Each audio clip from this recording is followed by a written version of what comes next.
Mark సువార్త 8వ అధ్యాయము 24వ వచనము నుండి 8వ అధ్యాయము 33వ వచనము వరకు.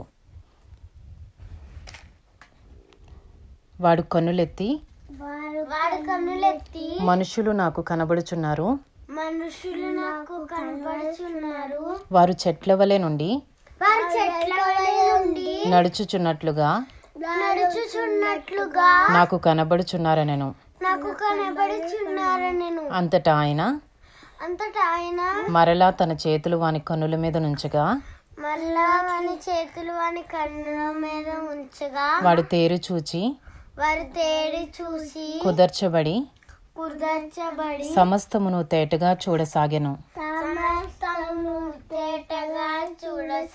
అప్పుడు యేసు నీవు ఊరిలోనికి వెళ్ళవద్దని చెప్పి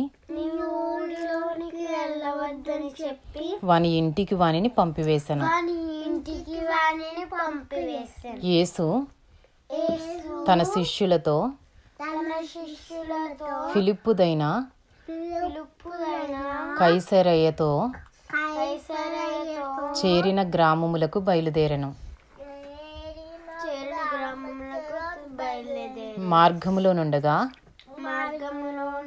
నేను ఎవడనని జనులు చెప్పుచున్నారని తన శిష్యులను అడిగెను. అందుకు వారు కొందరు బాప్తిస్మమిచ్చు యోహాను అనియు, కొందరు ఏలీయా అనియు, మరి కొందరు ప్రవక్తలలో ఒకడనియు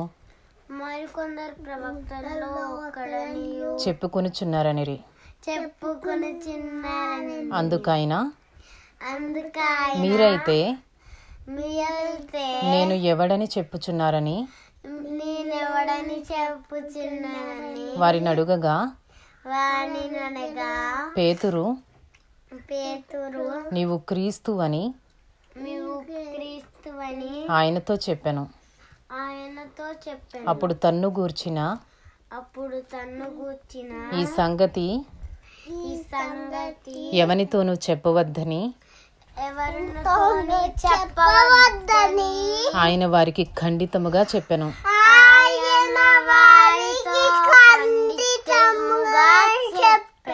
మరియు మనుష్య కుమారుడు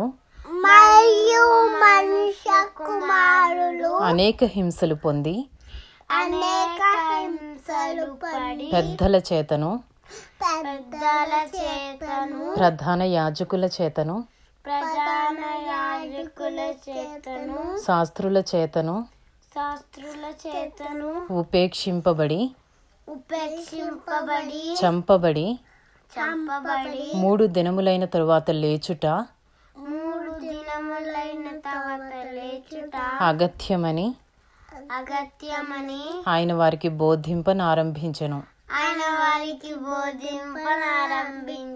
ఆయన ఈ మాట బహిరంగముగా చెప్పెను. పేతురు ఆయన చేయి పట్టుకుని ఆయనను గద్దింపసాగెను. అందుకు ఆయన తన శిష్యుల వైపు తిరిగి వారిని చూచి సాతానా నా వెనుకకు పొమ్ము, నీవు మనుషుల సంగతులను మనస్కరించుచున్నావు గాని దేవుని సంగతులను మనస్కరింపకున్నావని పేతురును గద్దించెను.